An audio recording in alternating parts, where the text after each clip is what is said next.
Hello, very good morning to all, and welcome back to today's Daily Dose of Market Insights. Very good morning. I'm Kelvin here.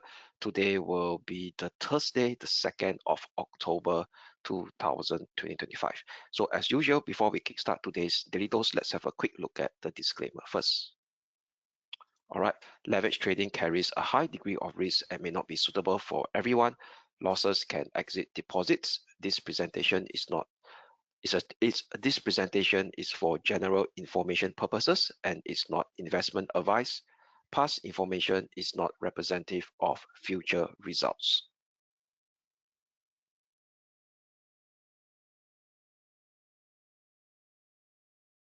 All right, so as usual, before we jump straight into today's we call it chart of the day, let's have a quick recap of what has taken shape yesterday as well as in today's early Asia session in terms of the relevant economic data releases, the relevant news flow, and their impact on the respective intraday movement of those broad-based cross-asset classes that we cover on a daily basis, which is the major US dollar pair, the major stock indices, and as well as Gold XAU/USD and the West Texas crude oil over here.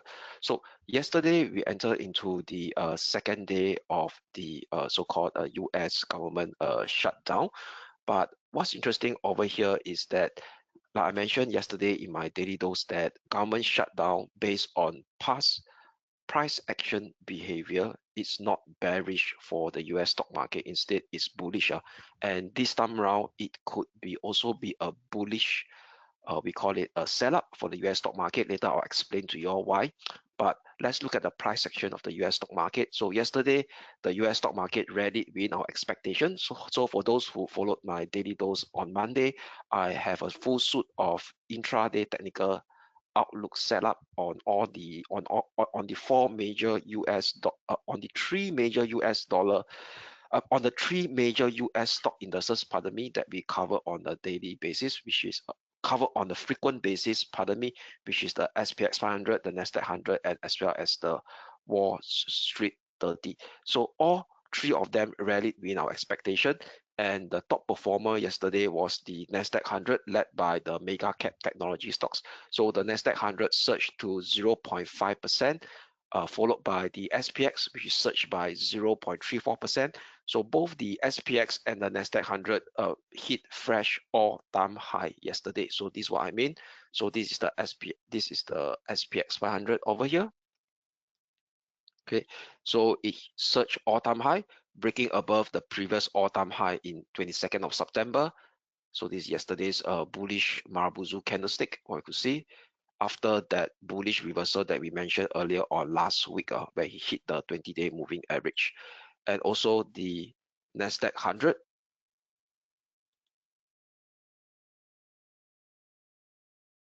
over here, previous all-time high.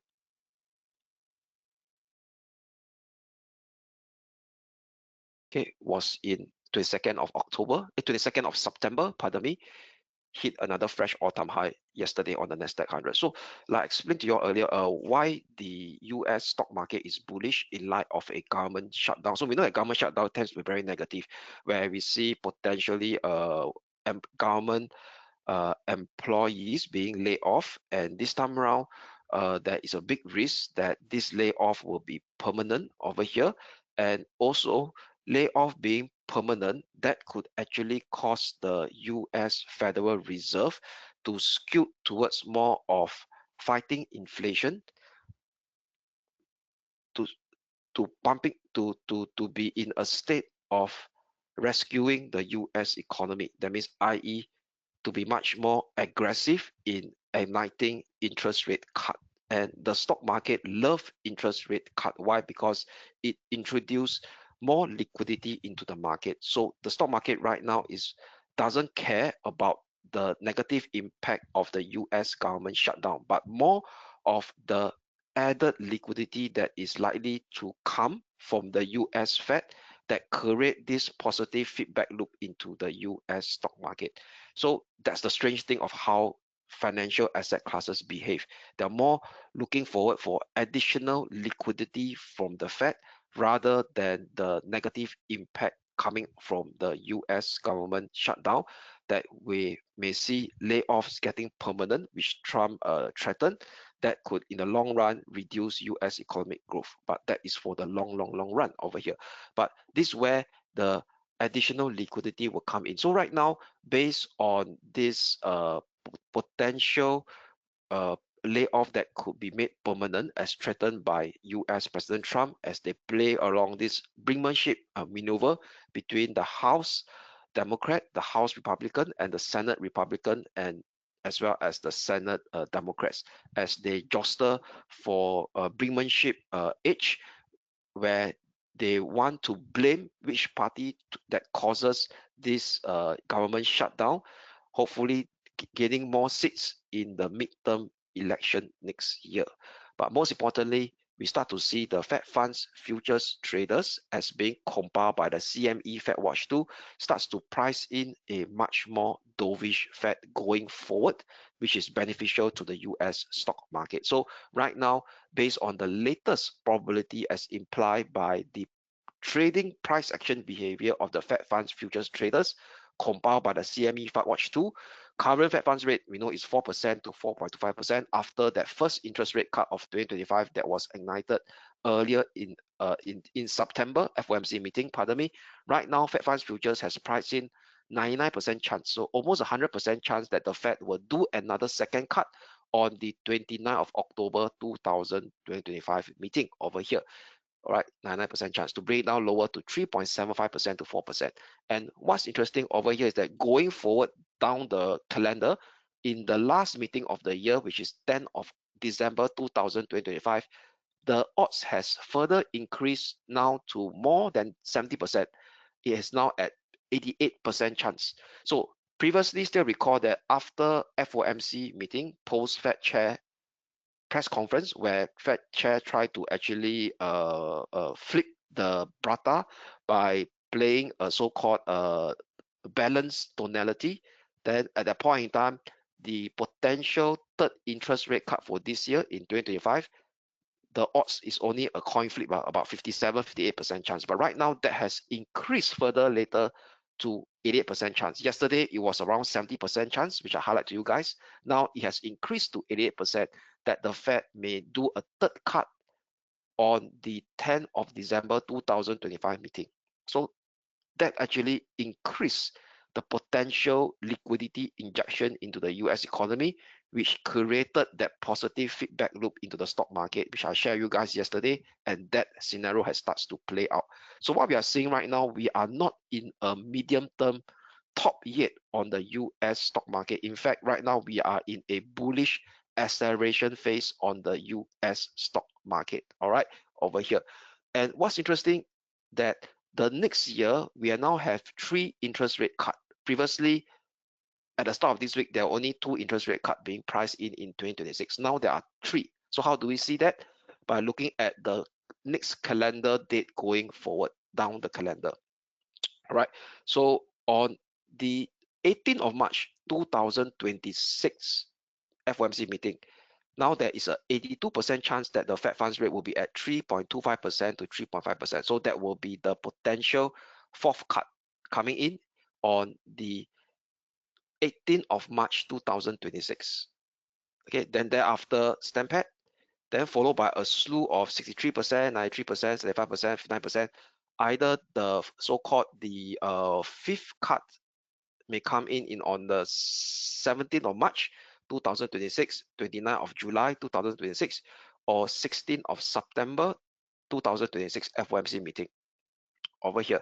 Then thereafter, very interestingly, there's a slight chance that the 6th cut of a 55% chance, it's only a slight one, 55% chance, may come in on the last meeting of 2026, which is the 9th of December. So implying that right now, Fed funds futures traders are looking for a potential 3 cuts to be ignited in 2026, with a small slight chance of the last cut of 2026 to come in on the 9th of December 2026 FOMC meeting.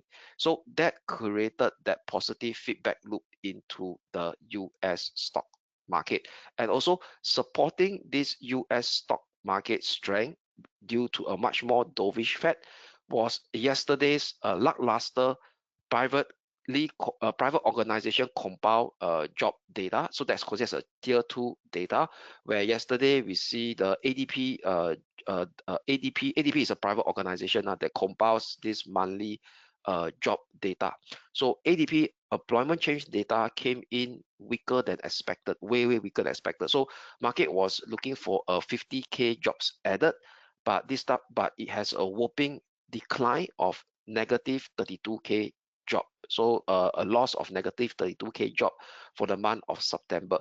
And there is a big, even though this is a tier 2 data, right now market participant is paying very close attention to it. Why? Because this Friday non-farm payroll data on the Friday that is set initially to be released at 8:30 p.m. Singapore time. This data may not be released because of this ongoing government shutdown. So once US government shutdown, any statistical government related body like government agency will not be able to do their normal functioning or their operation. And non-farm payroll data is released by the US statistical government organization. So since the government has really been shut down, that means, i.e., there could be a delay in the releasing of this non-farm payroll data that initially was scheduled to be released at 8:30 p.m. on this Friday, Singapore time. So that's why market pay much more close attention to yesterday's ADP release, right? ADP data release, which came in weaker than expected. Okay, way weaker than expected over here, which is over here. Okay, at this point in time. Yesterday, we have this tier 1 economic data release, which is the ISM manufacturing PMI data. So this data was kind of brushed off. Market focused more on the ADP employment change data. So ISM manufacturing data still PMI data, ISM manufacturing PMI data, also a privately organization compiled data, because ISM is a Institute of Supply Management. It's not a government board or government agency, so they still able to release data. So ISM manufacturing PMI data for the month of September actually came in slightly better than expected. So it was at 40, market was expecting 49. It came in at 49.1, only slightly better than expected. And within its sub-component, which called the ISM manufacturing employment component, also rose slightly higher to 45.3 from 43.8. But any number that is below 50 is still considered a contractionary condition over here. So market still brush off this slight improvement and continues to have a higher expectation that the Fed will be more dovish going forward, given reinforced by the lackluster, worse than expected ADP employment change data that is being compiled by a private organization, ADP, which is the name of the organization being called. So that also created the US dollar to be weak as well. So this is the 5-day rolling performance of the US dollar against other major currency pair as we are speaking right now. And the dollar is the weakest against the Japanese yen, which is down by negative 1.7% as we are speaking. And if you look at the dollar index over here, so the dollar index continues to decline for the fourth consecutive session yesterday.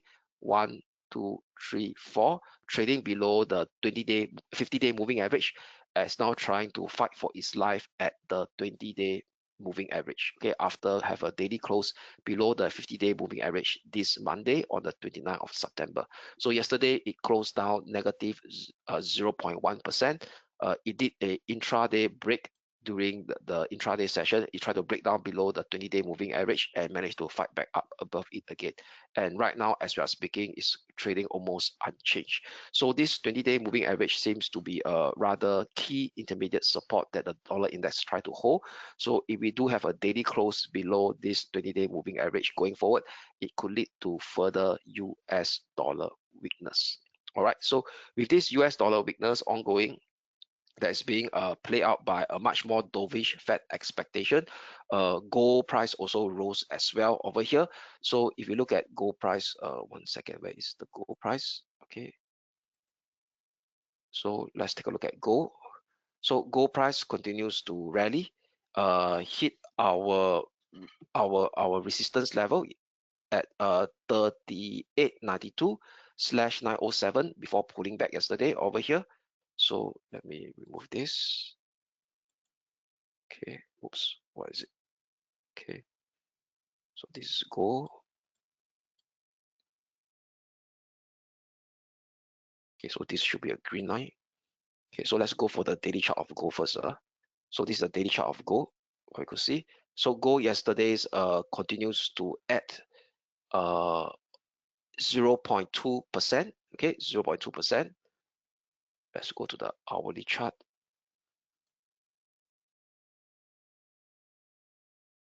Let me stretch it up. Okay, so gold continues to stage that rally over here. So now the key intermediate support level will be this zone here at 3868, 3865. If you could look at my screen over here. All right.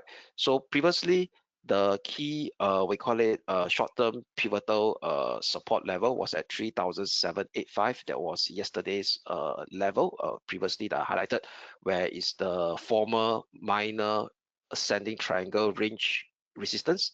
Did that bullish breakout. That initially there was a near jerk negative reaction on Tuesday that sell off. So that sell off didn't actually break below 3785 and did that V-shaped recovery over here. So to have a better risk management perspective over here, I would tighten my pivotal support level for gold to maintain that ongoing short-term intraday bullish uptrend phase.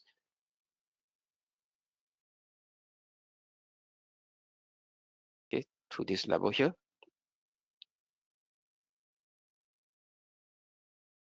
Okay, so if I were to do a Fibo retracement of this minor impulsive upleg after that initial negative near jerk reaction that formed a minor swing low of 30th of September, Tuesday, during the European session at 4 p.m. Singapore time, all the way up to the current all-time high area here. So if I do the Fibo retracement, over, that also constitute with the golden ratio at 61.8%. All right, so this will be my Titan short-term pivotal support level for today for gold to maintain the ongoing intraday bullish bias, which is 8,853. Just to be confirmed, 853. Right. So hopefully there's no typo error. Settings, coordinates. Yeah. So what is it? 8,828. Okay, it's 828.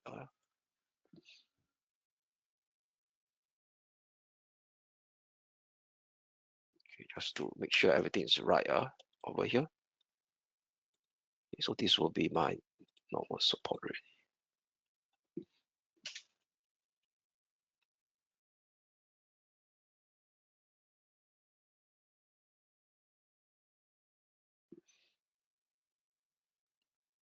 Okay, just to make sure everything is okay. Settings 3,828. 3,828. Yeah, 3,828. Okay, so I will tighten my short-term pivotal support level. I explained earlier why, because it confluences with a couple of important technical elements over here, congestion area, and also the golden ratio of that 61.8 Fibo retracement of that minor V-shaped recovery that has taken shape earlier on this Tuesday at the European session. So using this Titan short-term pivotal support level at 3,000 at this 3,828, we'll still maintain this ongoing bullish biasness that we have for Gold XAU/USD since our stance last week as well as the week before, above the resistance level that has been made yesterday at 3,892/3,907. The next resistance level to watch, an important one as well, will be 3,938, 3,942 before another minor pullback take shape. So this level one is important because it confluences with a couple of technical elements. Firstly, Fibo extension cluster level and the upper limit of this ongoing bullish impulsive upmove sequence or a bullish acceleration phase, which is being depicted by this minor ascending channel that is still evolving since 22nd of August 2025 low. Right, only a breakdown below 3,828 will negate the bullish bias on gold to see a more the start of a minor corrective pullback to expose the next near-term support level at 3,785, followed by 3,753/3,720, which is correspond with the rising 20-day moving average. All right, so that constitute the first part of the segment. So I want to share with you another part of this segment will be the chart of the day. So today's chart of the day, I will tend to let me feature two charts, all right, because it's very important now. Because number one, the first chart I will share with you guys is the revival of the China stock market. So China stock market now is potentially in the phase of a bullish major uptrend phase. Why? Why do I say that? So let me share the chart of the day pertaining to the China stock market. Let me expand my screen first over here. Okay. So the proxy of the China stock market, we could view it as the Hang Seng Index over here. So the Hang Seng Index today opened for normal trading, because yesterday the Hang Seng Index is closed pertaining to the start of the China National Day holiday, which almost a week. So the China National Day holiday start from 1st of October all the way up to the 8th of October. But for the Hong Kong stock market, they only closed for 1 day, all right, 1st of October, and today they are back in business. So the Hang Seng Index is going to rally very strongly. The highest beta indices among the Hang Seng indices is the Hang Seng Tech Index that comprises of the China big tech stocks, up by 2%, in line with the HSCEI. So the HSCEI is up by 1.24%. So that is the China A shares listed on the Hong Kong Stock Exchange, quite the H shares over here. So let's look at the chart of the Hong Kong 33, which is we have in our platform over here. So where is the Hong Kong 33? Yeah, this Hong Kong 33. So before I jump into the intraday chart of the day for the Hong Kong 33, the Hong Kong 33 right now is fast approaching this major resistance at 27,500. All right. So this 27,500 is a very important level. Why? Because this is the long-term circular ascending trend line linking the current all-time high that was printed way back in 2018. Way before the COVID period at 33,495, and price action now is attempting to retest this 27,500. And why is it important is that if it starts to break out above this 27,500, very clearly we will start to see a major bullish basing formation that has been formed on the Hong Kong 33 that is representing the Hang Seng Index. Okay. The platform in our platform, OANDA platform, we call it Hong Kong 33, this as the Hang Seng Index. All right. So a breakout above 27,500 will potentially more or less cement this bullish basing formation that has been in place since October 2022 and January 2024 after a failure to break down below October 2022. So during this point in time, there was a lot of fear in the China stock market / Hong Kong stock market as well, due to the ongoing at that point in time, the anti-business practices that is being invoked by the Chinese stock policy maker. But now things has already started to change. And most importantly, right now, there's a lot of major foreign investor fund flows that are looking at the Hong Kong / China stock market due to the current, we call it economic indicator in China has also started to improve as well. And most importantly, the China offshore yen now is also formed a base against the US dollar. So this chart over here is being shown by how much one Chinese offshore yen versus US dollar. So it's the inverse. So now the China offshore yen is also doing that major basing formation as versus the US dollar as well. So if also in line with the positiveness that's being seen on the Hong Kong 33. All right. Now on the intraday basis, all right, still recall that on Monday, we were bullish on the Hong Kong 33 as price action continues to pierce upwards. So right now we know that it's fast approaching this 27,500 and it's so clear hit our first resistance level, hit our desired resistance level at 27,125/285 already. All right, so do expect some form of a minor pullback to take shape first in today Asia session, perhaps stretching into the European session as well. So pullback support level to watch in first step will be at 26,935. Maximum will be this minor swing low that has been formed on Tuesday before yesterday's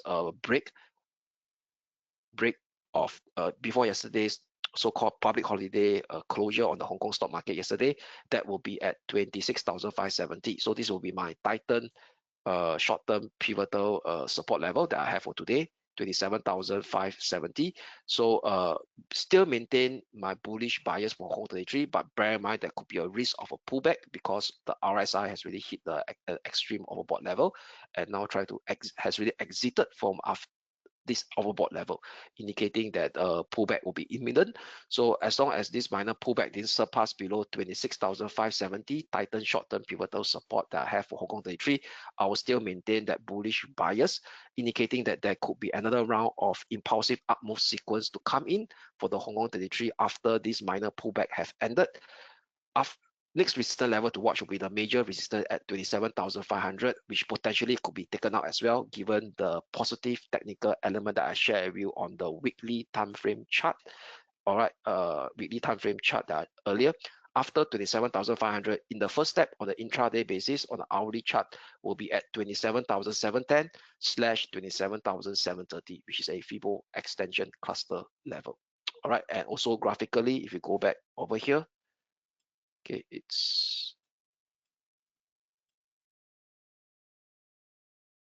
okay. Let me go to the daily chart. All right, is this congestion area here? Okay, this 27,730, right? Is this level here? Right, formerly the minor swing low area of 25th of March 2021, 13th of May 2021, broken down, retested, can't break above it, then thereafter shaped that prior major downtrend that hit that major low of 2022 in October. All right, so that's for the Hong Kong 33. That will be my chart of the day for today. And another chart of the day for today, let me share with you with pertaining to the US stock market, will be the Nasdaq 100. Still recall that Nasdaq 100 initially on Monday, we continues to be bullish, ignoring whatever noise as it continues to trade within this acceleration phase after hitting that former upper boundary of a long-term ascending channel that was in place previously from March 2022 low. It broke out, retested it on the 2nd of September and continues to shape higher high. So this is considered as a bullish acceleration phase on the Nasdaq 100. So yesterday it managed to came down, test the lower limit of this minor ascending channel before shaping a bullish reversal, thereby hitting our resistance level exactly at 24,890 / 930 that we predefined earlier on this Monday. So given the fact that the RSI already hit the overbought level, all right, and now has really tried to overbought level and now showing signs of it exiting from overbought level. So there could be a minor pullback again taking shape for today. Minor pullback support level to watch in first step, 24,710. Maximum will be my Titan short-term pivotal support level for today at 24,550. So still maintain that bullish bias on the Nasdaq 100, but do expect a minor pullback to come back, minor pullback to take shape first before another bullish impulsive up move sequence meteorize on the Nasdaq 100. So as long as this minor pullback didn't surpass below today's Titan short-term pivotal support at 24,555, we'll still maintain that bullish bias on the Nasdaq 100 CFD index. Next resistance level to watch will be 25,090. A breakout above it potentially take us up higher towards the top of the minor ascending channel, confluencing with a Fibo extension cluster level at 25,370.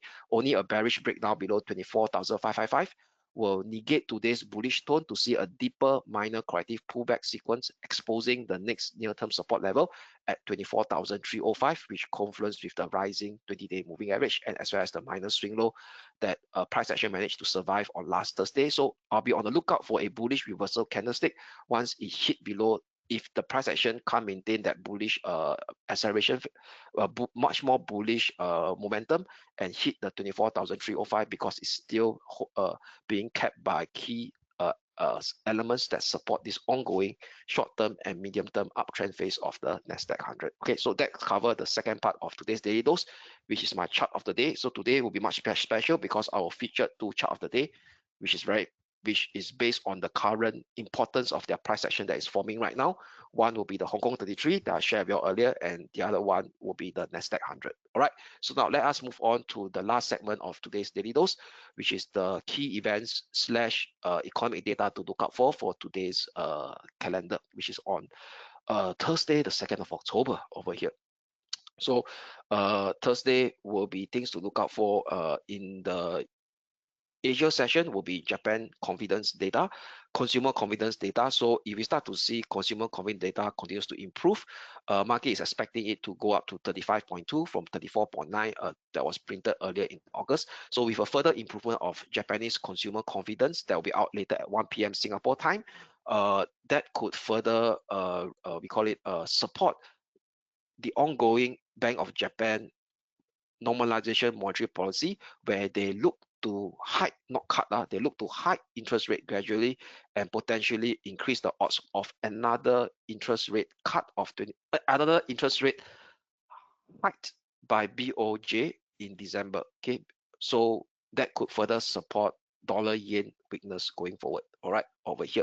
And dollar yen, let me very quickly, since we're talking about consumer confidence. So for dollar yen, the key level to look out for will be this 14630 level. So if we start to see a breakdown below 14630, especially with a daily close below it, that could cement the start of a multi-week dollar yen weakness as it broke below this ascending wedge triangle range configuration that is still in place since the low of 22nd of April. So this is the key level to look out for dollar yen to open up scope for more dollar yen weakness if we have a bearish breakdown below and a daily close below 14630. Bearing in mind that we have a key Japanese dollar yen related economic data that is out at 1 p.m. Singapore time later, which is the consumer confidence, and at 2:35 p.m. after the release of this consumer confidence, we have a key BOJ official speaking, BOJ Uchida. He was speaking at 2:35 p.m. right after the release of this 1 p.m. consumer confidence data. Then followed by the European session, will be rather quiet over here. We do have a European labor market data to look out for. The unemployment rate at 5 p.m. Singapore time. Market is expecting no change at 6.2% for the month of August. Then thereafter, we have a Federal Reserve official speaking, Fed Logan, at 10:30 p.m. Singapore time.